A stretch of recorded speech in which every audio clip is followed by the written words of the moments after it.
Hello everyone, welcome back to my YouTube channel. Dear students, आज के इस video में हम पढ़ेंगे डीप वाटर, जो कि इंग्लिश लिटरेचर फ्लैमिंगो बुक का थर्ड लेसन है। ओके, ये लेसन डीप वाटर विलियम ओ डगलस ने लिखा है। यहाँ पर आपको बताया गया है विलियम डगलस के बारे में थोड़ी जानकारी दी गई है, आप इसको पढ़ सकते हैं। और मैं इस पर ज़्यादा टाइम नहीं देना चाहता हूँ, वीडियो बहुत लंबी हो जाती है। एनीवे, मैं आपको शॉर्ट में बता देता हूँ कि विलियम ओ डगलस, जो कि मिनेसोटा यूएसए में उनका जन्म हुआ था, उन्होंने ग्रेजुएशन इंग्लिश और इकोनॉमिक्स से किया था। और वहाँ कुछ 2 साल तक उन्होंने स्कूल में पढ़ाया, याकीमा में। और उसके बाद उनका मन जब उसमें नहीं लगा तो उन्होंने लीगल करियर अपनाया, मतलब लॉ के क्षेत्र में, जस्टिस के क्षेत्र में उन्होंने वर्क किया। और आगे चल कर के वो फ्रैंकलिन डी रूजवेल्ट के वो फ्रेंड भी बने, ठीक है। और उनके साथ काम किया और इस तरह से बताया गया कि वो अच्छे व्यक्ति थे। विलियम ओ डगलस की इन्होंने एस्से के रूप में लिखा है और बताया है कि किस तरह से उनका अनुभव रहा है, अपने उस एक्सपीरियंस को डूबने का एक जो डर उनको सताता था, और उसके बाद कैसे वो उस डर से बाहर निकल के आए। इसकी मैं एक शॉर्ट समरी आपको हिंदी में बता देता हूँ, तो आप इसको ध्यान से सुनिए, फिर मैं आपको इसका पूरा डिटेल हिंदी एक्सप्लेनेशन देता हूँ। अच्छा, इसकी जो रीडिंग का पार्ट है, मतलब पूरे लेसन की रीडिंग की वीडियो मैंने अपलोड की है और रिस्पॉन्स बहुत कम आए हैं। इससे पता चलता है कि जो हमारे सब्सक्राइबर्स हैं उन्होंने नोटिफिकेशन बेल या तो दबाया नहीं है या उसको अनदेखा किया है।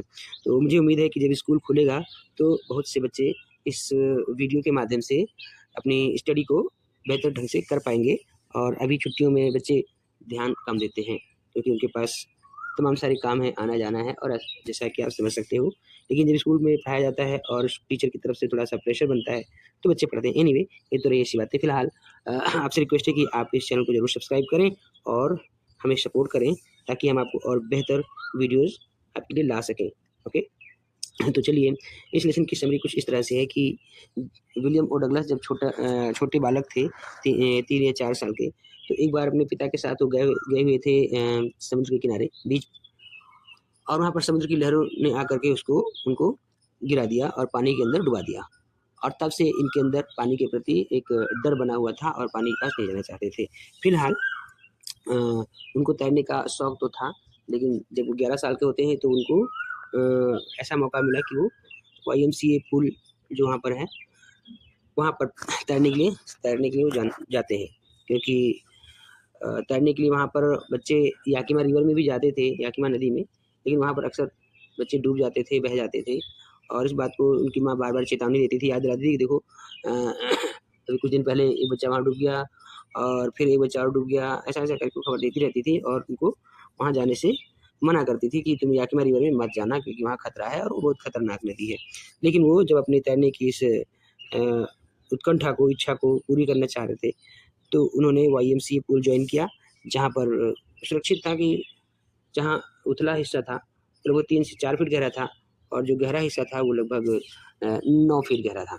अच्छा, वहाँ पर उनके साथ एक मिस एडवेंचर हुआ, यानी एक ऐसी घटना हुई जो उनके लिए एक दुखद घटना हुई, कह सकते हैं। क्या हुआ था कि वहाँ पर एक लड़का आया, जब सुबह-सुबह ये गए हुए थे, बैठे थे अकेले और कोई नहीं था वहाँ पर, और तभी एक हट्टा-कट्टा लड़का आता है और उनको उठा करके नदी के उस पूल के गहरे हिस्से में फेंक देता है।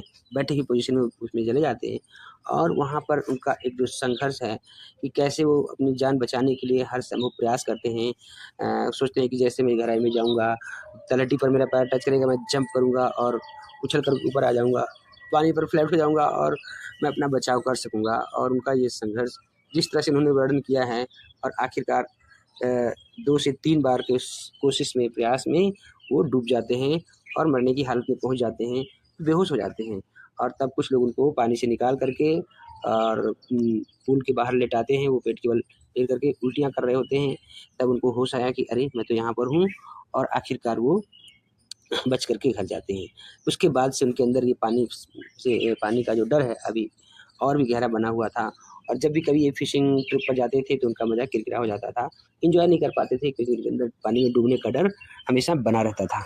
इस तरह से उन्होंने बताया है कि अ, फिर बाद में उन्होंने क्या किया, अपने इस डर को जीतने के लिए, क्योंकि आपको पता है ना, आपने पढ़ा होगा वो वाला जो डर के आगे जीत है, ठीक है। तो उन्होंने इस बात को साबित किया और उन्होंने एक इंस्ट्रक्टर हायर किया और तालाब में तैरने के लिए जाते थे। एक बेल्ट और रस्सी बांध करके, ऊपर से केबल से बांध करके उनको आगे पीछे तैराता था। ऐसे करते करते करते 3 महीने तक उन्होंने अथक प्रयास किया और थोड़ा थोड़ा करके वो तैरना सीख पाए। और आखिरकार जब वो तैरना सीख गए तो उन्होंने डर को चैलेंज दिया कि देखो डर, तुम मुझे डरा नहीं सकते हो, क्योंकि मैं जो है अब तैर सकता हूँ। तो ये एक तरह से हमारी लाइफ में जो वीकनेस होती है, कमजोरियाँ होती हैं, उन पर कैसे आप जय पाएंगे, कैसे आप विक्टोरियस हो पाएंगे, इस बात के लिए एक अच्छा एग्जाम्पल है कि हमारी भी कोई कमी हो सकती है, कोई ऐसी योग्यता हो सकती है, हमारे किसी सब्जेक्ट में कमजोरी हो सकती है। हम उसको कैसे अपने निरंतर प्रयास से, दृढ़ संकल्प से कैसे हम उस वीकनेस को हम अपनी स्ट्रेंथ बना सकते हैं और हम डर को और उन सारी परिस्थितियों को हम चैलेंज कर सकते हैं और अपने आप को फ्री महसूस कर सकते हैं, क्योंकि वो डर के बंधन में थे। डर की वजह से वो पानी में डूबने के डर से वो कहीं भी एंजॉय नहीं कर पाते थे। लेकिन जब उन्होंने इस बात को ठान लिया कि मुझे सीखना ही है, और आखिरकार वो सीख गए। ऐसा आप एग्जाम्पल के तौर पर इंग्लिश लर्निंग के लिए भी कह सकते हैं कि बहुत सारे स्टूडेंट्स इंग्लिश में बोलना उनको मुश्किल होता है, लेकिन अगर वो चाह लें और ठान लें और उसके लिए परिश्रम करें तो वो अच्छी इंग्लिश भी बोल सकते हैं। चाहे उनका मैथ का सब्जेक्ट हो, अपने मैथ्स को भी मास्टर कर सकते हैं, साइंस को मास्टर कर सकते हैं, किसी भी सब्जेक्ट को अपना जो उनको, जिससे उनको डर लगता है, जिसमें वो कमज़ोर हैं, उसमें वो अतिरिक्त ताकतवर और सशक्त बन सकते हैं।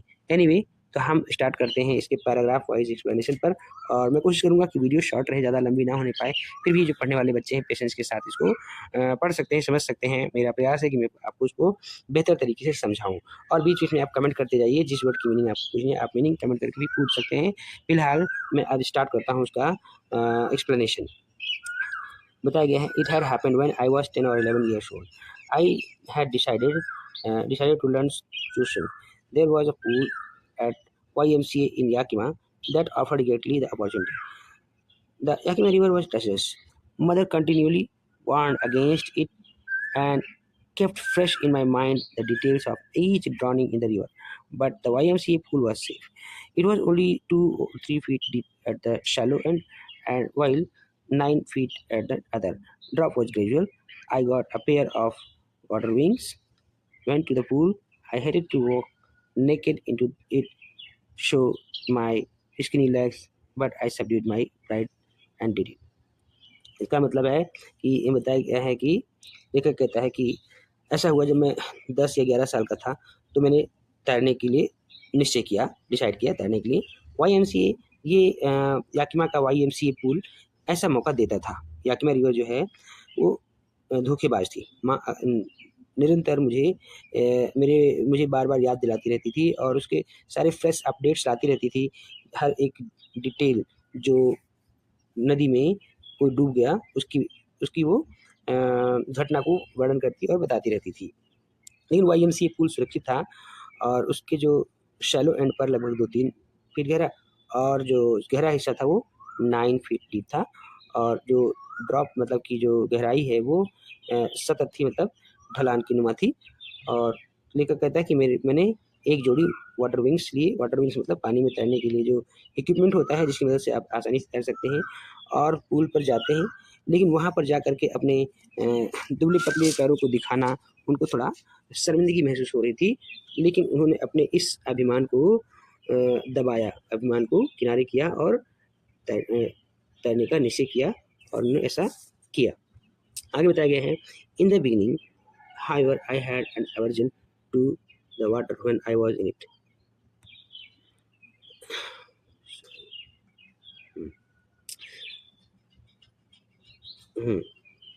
This started when I was 3 or 4 years old and father took me to the beach. Okay, इस पैराग्राफ में बताया गया है कि ऐसा इस प्रकार हुआ था कि जब मैं 2 या 3 साल का था, तो पानी के प्रति मेरे अंदर एक डर या एक कह सकते हो कि उसके प्रति उनके अंदर एक ऐसी भावना थी जिससे वो दूर रहना चाहते थे। 3-4 साल के थे तो पिता उनको बीच पर ले गए थे, कैलिफोर्निया बीच पर, और वहाँ पर क्या हुआ जब पिता के साथ वो सर्फ पे खड़े हुए थे किनारे की तरफ, तो और ये अपने पिताजी से लटके हुए थे। तभी लहरों ने आकर के उनको गिरा दिया और लहरें उनके ऊपर से होकर चली गई। I was buried in water, मैं पानी में डूब गया और मेरी सांस चली गई, मैं डर गया था। पिताजी तो हंस रहे थे, लेकिन डर मेरे हृदय में बैठ गया, क्योंकि जो वो लहरों की जो ताकत है ना, लहरों का जो झोंका है, उससे मेरे अंदर एक प्रकार का डर बैठ जाता है। अगले पैराग्राफ में बताया गया है, my introduction to the YMCA swimming pool revived unpleasant memories and stirred childish fears. But in a little while, I gathered confidence. I paddled with my new water wings, watching the other boys and trying to learn by aping them. I did this 2 or 3 times in different days, just beginning feel at ease in the water when the misadventure happened. इस post में लेखक बताता है कि YMCA pool पर मेरा जो परिचय है, इसने मेरे अप्रिय यादों को ताज़ा कर दिया। इसने मेरे बचपन के डर को, जो चाइल्डिश फियर है, बचपना का डर, उसको और उकसा दिया। लेकिन क्या हुआ, कुछ समय में मैंने अपनी हिम्मत जुटाई, कॉन्फिडेंस इकट्ठा किया और वाटर विंग के साथ पानी में पैडलिंग करता रहा और देखता रहा जैसे दूसरे लड़के तैरने का प्रयास करते हैं और उनके साथ में कॉपी करता है, उनको उनकी नकल करके मैं तैरने की कोशिश करता। ऐसा मैं अलग अलग दिनों में 2-3 बार ऐसा किया करता था और अभी मुझे थोड़ा वहाँ पर तैरने में आसानी महसूस होने लगी और मैं थोड़ा सीख ही रहा था। तभी मेरे साथ एक दुर्घटना होती है, एक अप्रिय घटना घटित होती है। फिर क्या होता है, मतलब कि यहाँ पर मिस एडवेंचर का मतलब हुआ कि एक जो दुस्साहसिक कार्य कह सकते हो, उनके साथ ऐसी घटना हो जाती है, दुस्साहसिक घटना होती है। आगे बताया गया है, I went to the pool when no one else was there, the place was quiet, the water was still and the tile bottom was white and clean as bathtub.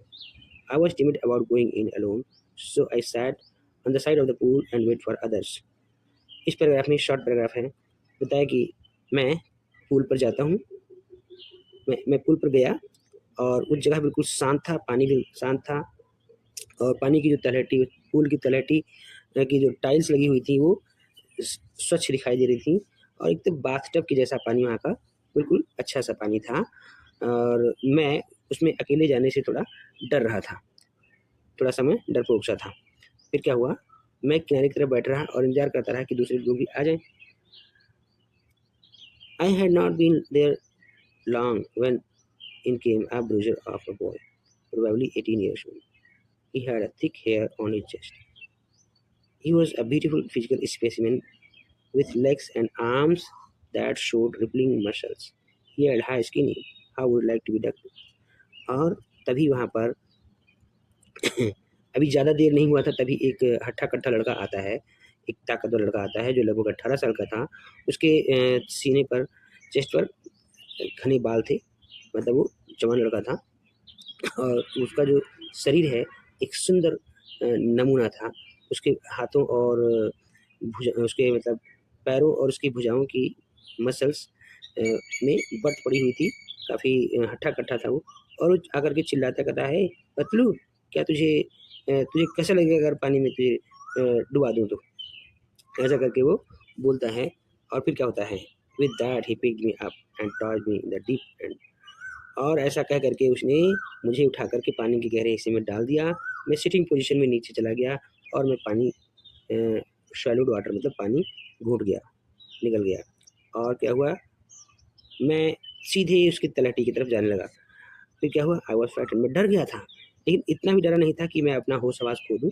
फिर भी मैं नीचे जा रहा था और नीचे जाते वक्त मैं अपने मन में प्लान करता रहा, जैसे मैं उसकी तलहटी को टच करूँगा, मैं एक बड़ा जंप मारूँगा, बहुत ताकत से मैं जंप मारूँगा और पानी की सतह पर आ जाऊँगा और फ्लैट लेट जाऊँगा और पैडल टू द एज, और हाथ से मार करके मतलब मैं तालाब के किनारे हिस्से पर आ जाऊँगा, ऐसा वो अपने मन में सोचता था।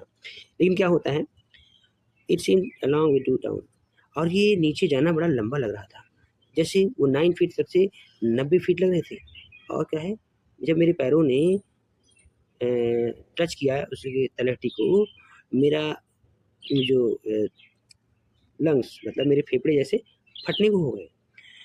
और जब मेरे पैर पे महसूस करते हैं नीचे बॉटम की तरफ, मतलब उसकी तलहटी को टच करते हैं, मैंने अपनी पूरी ताकत लगा करके उछलने की कोशिश की और मैं सोचा कि मैं एक बड़ी ताकतवर जंप लगा करके ऊपर की तरफ आ जाऊँगा। मैंने ऐसे कल्पना किया कि मैं एक कॉर्क जो कि कॉर्क होता है लकड़ी का, हल्की लकड़ी होती है, उसके जैसे मैं ऊपर आ जाऊँगा और मैं ऐसा मन में सोचता रहा।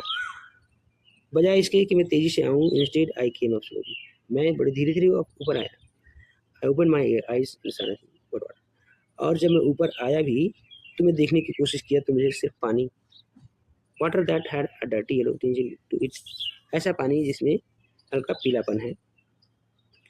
आई ग्रू पैनिक, अब मैं डर गया और ऊपर पहुंच करके reach up if to grab rope and my hands clutched only water. मैं ऊपर पहुंचा और हाथ से पकड़ने की कोशिश की तो मेरी पकड़ में आया तो सिर्फ पानी। मेरा दम घुटने लगा। मैंने कोशिश किया कि मैं चिल्लाऊं लेकिन मेरी आवाज़ बाहर नहीं आई। मेरी आंखें बाहर थी, नाक बाहर थी, लेकिन मेरा मुंह बाहर नहीं था। I flail at the surface of water. मैं पानी की सतह पर तड़पने लगा, छटपटाने लगा। पानी निकल गया और मेरा दम घुट गया, मतलब मेरा गला रुक गया।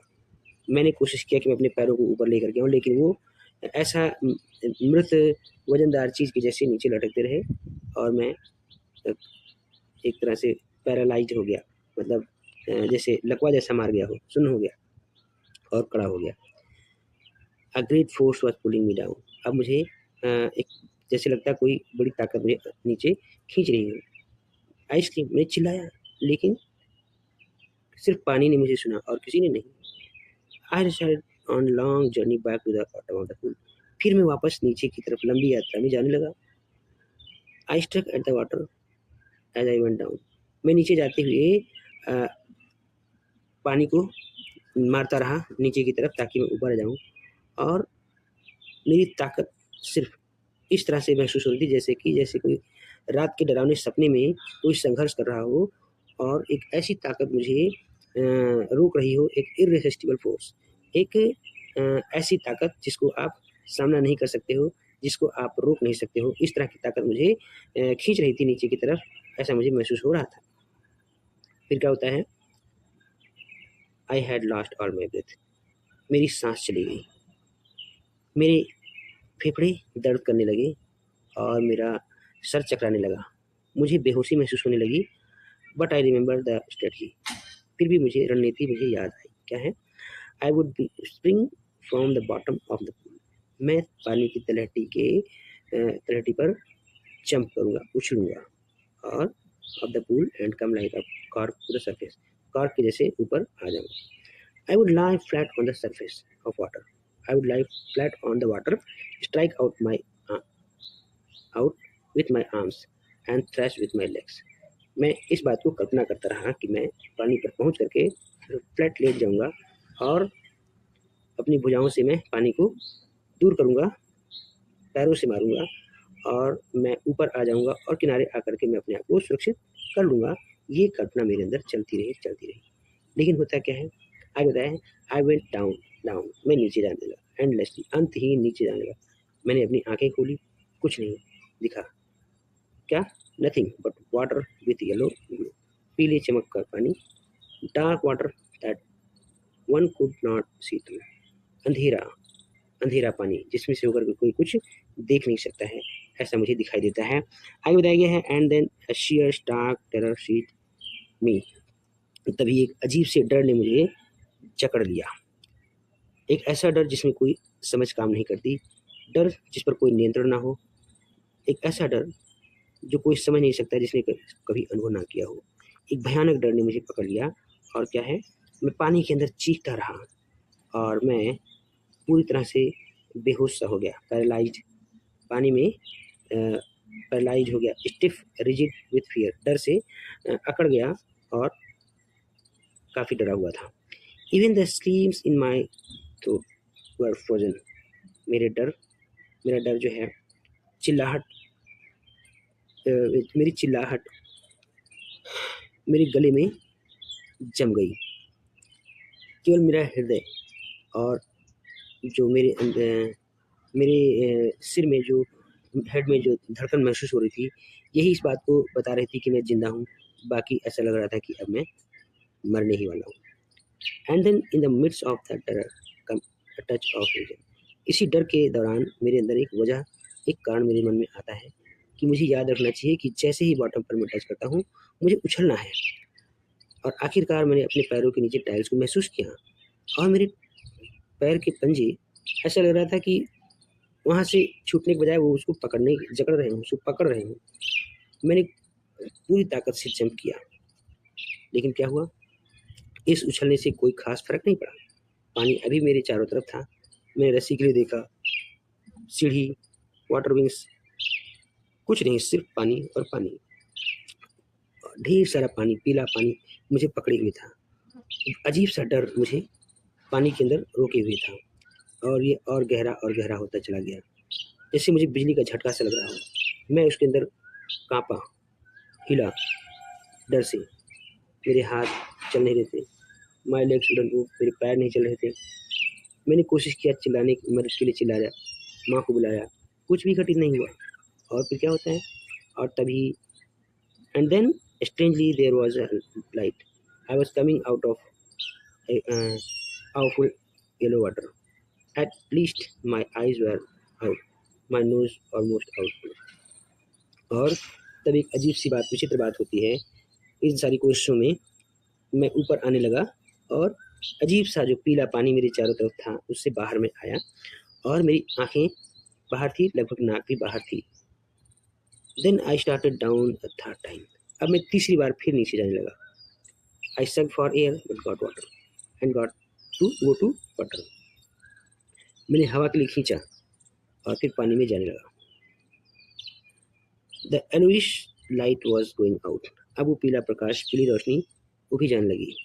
मेरा प्रयास रुक जाता है।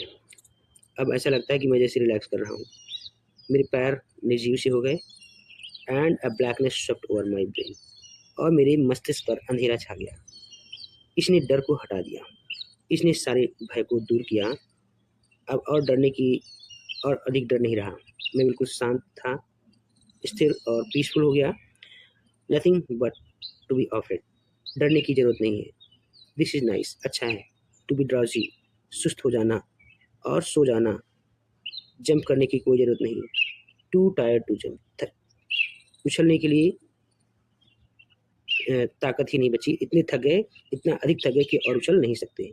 It's nice to be carried gently. ऐसा लगता है जैसे अच्छा लग रहा है कि बहुत प्यार से कोई उठा करके ले जा रहा हो। Afloat along in space. ऐसा लगता है कि आसमान में या अंतरिक्ष में जैसे खो गए हैं, तैर रहे हैं। कोमल भुजाएं मेरे चारों तरफ थी, माँ के जैसे कोमल भुजाएं। Now I must go to sleep. अब मुझे सो जाना चाहिए। मैंने अपनी स्मृति से मैं पार हो गया और जीवन का पर्दा गिर गया। अब उसको लगता है कि मैं मर चुका हूँ। The next I remember was lying on my stomach beside the pool. इस घटना के बाद अब उसको क्या बात याद आती है कि वो तालाब के किनारे लेटा हुआ है, पेट के बल, वॉमिटिंग, उल्टियाँ कर रहा है। और उस लड़के ने जिसने मुझे फेंका था, वो कह रहा था कि मैं तो बस मजाक कर रहा था। किसी ने बोला कि बच्चा लगभग मर गया था, लेकिन अब ठीक है। अब उसको क्लॉक रूम में लेकर के चलते हैं, जहाँ कपड़े बदलने का कमरा है, वहाँ ले चलते हैं। कई घंटों के बाद मैं घर चला गया। Several hours later I walked home. घर गया। I was weak and trembling. I shook and cried when I lay on my bed. I couldn't eat that night. For days, a hunting fear was in my heart. अच्छा, तो reading आपने किया ही है, समझ लीजिए। कई घंटों बाद जब मैं घर चल करके गया और मैं कमज़ोर था, काँप रहा था। मैं काँपता और चिल्लाता रहा। जब मैं बिस्तर में पड़ा था, मैं उस रात कुछ नहीं खा सका। कई दिनों तक ये जो अजीब-सा डर है, हंटिंग फियर, हंटिंग का मतलब भूतिया होता है, लेकिन यहाँ पर हंटिंग का तात्पर्य है कि जो एक भयानक डर है, वो मेरे हृदय में बस गया। और छोटी-सी भी कोई घटना होती, कोई छोटी-सी भी बात होती, तो वो मुझे अपसेट कर देती और मेरे घुटने काँपने लगते और मेरा पेट ऐसा लगता है जैसे बीमार सा हो गया। I never went back to the pool. मैं फिर कभी पूल पर नहीं गया और मैं पानी से फिर डरने लगा। Avoided it whenever I could. जब कभी ऐसा मौका लगता तो मैं उसको अवॉइड करता, उससे दूर रहता। आगे बताया गया है, a few years later when I came to know the waters of Cascades, I wanted to get into them. कुछ सालों के बाद जब मुझे वहाँ झरने के पास के पानी के बारे में पता चला, तो मैं उसमें जाना चाहता था। जब भी कभी मैंने ऐसी कोशिश की, I was wading the Titan or bumping river or bathing in warm lake of the goat rocks. The terror that had seized me in the pool would come back. और जब भी कभी वो झरने के पास या किसी झील के पास, ये जो नाम बताए गए हैं कुछ वहाँ के अजीब से गोट रॉक जो चट्टान है, कोई उसके पास जो झील है, वहाँ जब भी वो जाता और उसके अंदर जाना चाहता, तो फिर से मेरे अंदर वही जो पूल के समय का डर उसको वापस आ जाता और ये मुझे पूरी तरह से जकड़ लेता। मेरे पैर बिल्कुल निर्जीव हो जाते और एक ठंडा कपा देने वाला डर मुझे मेरे हृदय को पकड़ लेता और मैं इस तरह से डर जाता था। This handicap stayed with me as the years roll by. साल गुजरते गए लेकिन ये विकलांगता मुझे पकड़े रही। कैनोस मेन लेक में जो फिशिंग लैंडलॉक साल्मन मछली पकड़ने का जो लोग शिकार करते हैं मछलियों का, वहाँ पर जाने की कोशिश किया और trout fishing on the Deschutes in Metolius Oregon, मतलब जगह-जगह पर जो जगह बता रहे हैं कि विशेष जगह पर मछली पकड़ने का जो लोग मछलियाँ पकड़ने जाते हैं।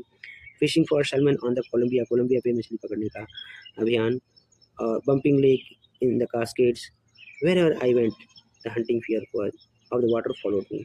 और जहाँ भी कहीं मैं गया झरने के पास या झील में, वो डरावना जो भयानक डर है वो मुझे पकड़ लेता था और उसके आगे मैं हिम्मत नहीं कर पाता था। It ruined my fishing trip. मछली पकड़ने के ट्रिप को उसने एक सेकंड।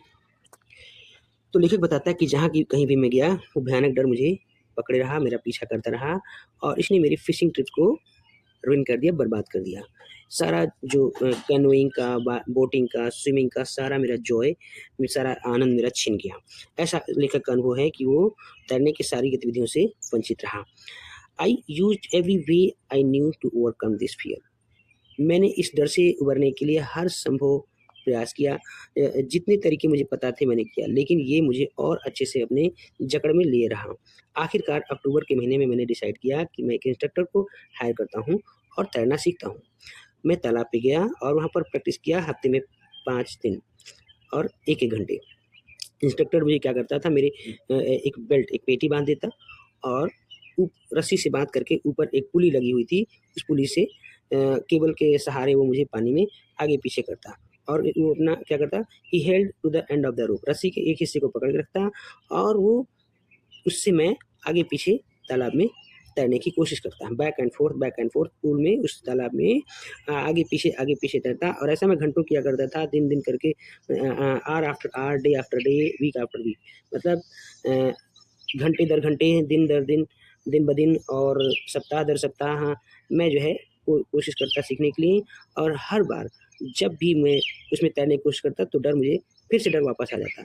हर बार इंस्ट्रक्टर जैसे मुझे ढीला छोड़ता तो मैं पानी के अंदर जाने लगता और मैं डर जाता और पुराना डर मेरे पास वापस आता और इससे मेरे पैर जम जाते थे। इस तरह से मुझे डर जकड़ लेता था। It was 3 months. अच्छा, 3 महीने तक हुआ और अब ये जो टेंशन है, जो चिंता है, थोड़ा कम होने लगी। तो क्या हुआ, then he taught me to put my face under water. तब मुझे उसने सिखाया कि मैं अपने मुंह को, चेहरे को पानी के अंदर रखूं और पानी में ही सांस बाहर छोड़ना सीखूं और सिर ऊपर उठाऊं और सांस को अंदर लूं, फिर पैर पानी में मुंह डाल करके और सांस को बाहर छोड़ूं।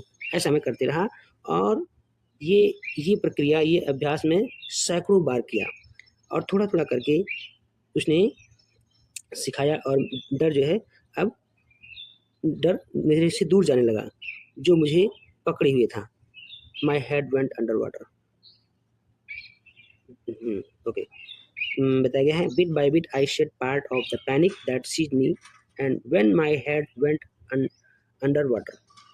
थोड़ा थोड़ा करके डर जाने लगा जो मुझे पकड़े हुए था। जब मैं अपना सिर पानी के अंदर डालता तो अब वो डर थोड़ा दूर जा रहा था। Next he held me at the side of the pool. अगला काम उसने किया, वो तालाब के किनारे की तरफ मुझे पकड़े रहा और बताया कि मैं अपने पैरों से किक मारूं, और सप्ताह तक ऐसा मैं किया। पहले तो मेरे पैर थक जाते और ऐसा करने से इनकार कर देते थे, बट दे ग्रेजुअली रिलैक्स, धीरे धीरे रिलैक्स हुए और फाइनली क्या हुआ, आई कुड कमांड देम, अब मैं उसको कमांड कर सकता हूँ। 10 पीस बाय पीस ही बिल्ट मी स्विमर। इस तरह से टुकड़ों टुकड़ों में उसने मुझे तैराक बनाया और उन सारे पीसेस को एक साथ इकट्ठा करना सिखाया। He put them together into integrated whole, एक संपूर्ण रूप से इकट्ठा करके रखा। इन अप्रैल, और अप्रैल में कहा कि अब तुम तैर सकते हो और जाओ, तुम गोता लगाओ और तैरो उस तालाब के पूरी लंबाई भर में तैर करके आओ क्रॉल स्ट्रोक तरीके से। और मैंने ऐसा किया और इंस्ट्रक्टर का काम तो अब पूरा हो गया।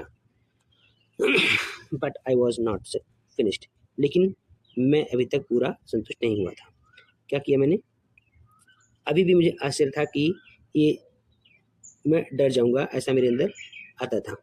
I was alone in the pool, मैं पूल में अकेले था, ऐसा कोशिश किया।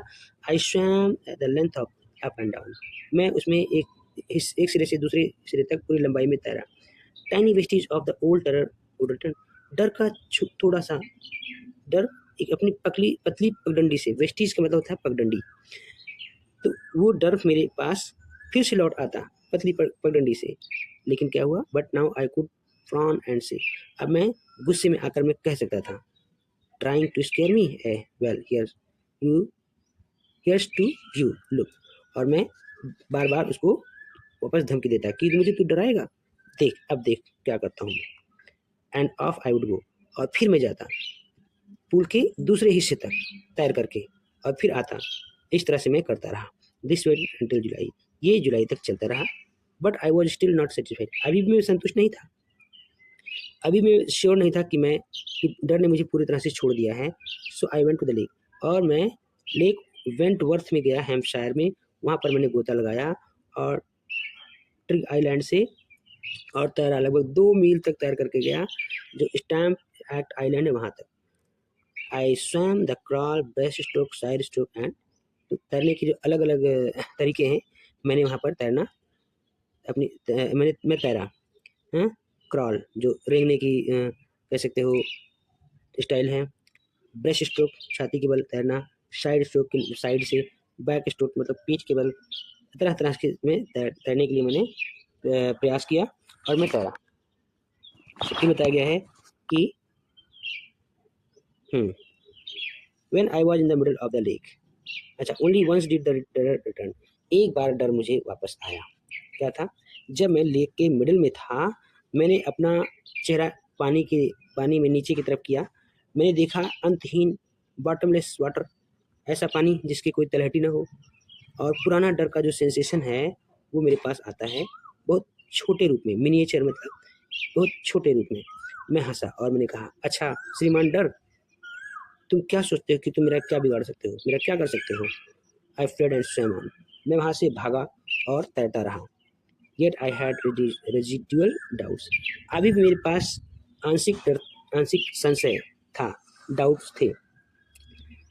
Eight first my opportunity I hurried west, went up Tieton to Conrad Meadows, और उसके बाद में पहले क्या किया, इसको और पूरी तरह से मास्टर करने के लिए मैं जल्दी ही वेस्ट की तरफ गया और वहाँ टाइटन कॉनराड मीडो पर जाता हूँ। Conrad Creek trail to meets glacier and camped in the high meadow by the side of the warm lake, गर्म झील के किनारे वहाँ पर मैंने अपना एक कैंप लगाया। और कैंप लगा करके क्या किया, the next morning I strived, अगली सुबह मैंने कपड़े उतारे और झील में कूद गया, और वहाँ पर मैं तैरते हुए एक तट से दूसरे तट तक गया, जैसे कि डाउज कॉर्पोन जो एक महान तैराक था किया करता था। मैं जा करके वहाँ खुशी से चिल्लाया, गिलबर्ट की जो पहाड़ियों की जो चोटी है उसने इको को आवाज़ की गूंज को वापस लौटाया। I had conquered of fear, मैं डर को जीत चुका था। और the experience had a deep meaning for me, और ये अनुभव मेरे लिए गहरा अर्थ रखता है। As only those who have known dark terror and conquered it can appreciate, इसको सिर्फ वही लोग जान सकते हैं जिन्होंने ऐसे भयानक डर को महसूस किया हो और उसको जीता हो, वही इसकी तारीफ कर सकते हैं, वही इसको समझ सकते हैं। मृत्यु में शांति है। There is terror in only in fear of death, केवल क्या है, डर। मृत्यु से डर में ही एक तरह का भय है, आतंक है। इस बात से इंसान डरता है। जैसा कि रूजवेल्ट जानते थे, वो कहते थे all we have to fear is the fear itself. डरने के लिए कोई चीज़ है तो वो स्वयं डर ही है। डर से ही हमें डर लगता है। Because I had experienced both the sensation of dying and the terror that fear of it can produce. मैंने दोनों ही बात को अनुभव किया था, मरने का अनुभव और जो आतंक ये उत्पन्न कर सकता है उसे भी मैंने महसूस किया। The will to live somehow grew intently, और जीने की इच्छा जो जागती है वो प्रबल होती है। At last I felt released, आखिरकार मैंने मुक्त महसूस किया। Free to walk the trails, और पगडंडी पर चलने के लिए आज़ाद, चढ़ने के लिए, पर्वत की चोटी पर चढ़ने के लिए और डर को झाड़ करके किनारे करने के लिए। तो इस तरह से आप देख रहे हैं, पौने घंटे का ये वीडियो है। और स्टूडेंट्स सब्सक्राइब करें और इस वीडियो से अधिक बच्चे पढ़ सकें, ऐसी मेरी कोशिश है। आप सबके सहयोग से मेरा चैनल ग्रो करेगा, I am sure. Thank you so much for watching patiencefully. फिर मिलते हैं अगली वीडियो में। आप कमेंट करके बताएं कैसा लगा। आज के लिए इतना ही, बाय।